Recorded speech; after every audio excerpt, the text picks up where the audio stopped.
ఐపీఎల్లో గుజరాత్ టైటాన్స్ అంటేనే ఒక స్థిరత్వం. 2022లో ఐపీఎల్లో అడుగుపెట్టిన గుజరాత్ టైటాన్స్ తొలి సంవత్సరమే టైటిల్ అందుకుంది. 2023లో రన్నరప్గా నిలువగా 2024లో మాత్రం పాయింట్స్ టేబుల్లో దిగువకు వెళ్లింది. 2025లో ప్లేఆఫ్స్కి వచ్చిన గుజరాత్ ఈ ఏడాది టేబుల్ టాపర్గా నిలిచింది.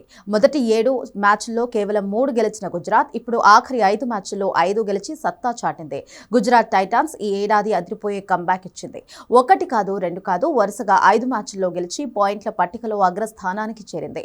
పాయింట్స్ టేబుల్లో టాప్ 4లో నిలిచిన ప్రతి జట్టును ఓడించి మరీ టేబుల్ టాపర్గా తొడగొట్టడం ఒక గుజరాత్కే చెల్లింది. ఆర్సీబీతో మొదలుకొని సన్ రైజర్స్ హైదరాబాద్ వరకు ప్రతి జట్టును ఓడించి ఒక్కో మెట్టు ఎక్కుతూ టేబుల్ టాపర్గా గుజరాత్ టైటాన్స్ నిలిచింది. ఐపీఎల్ పాయింట్స్ టేబుల్లో 16 పాయింట్లు సాధించిన Gujarat Titans plus 0.551 net run రేట్తో అగ్రస్థానంలో ఉంది.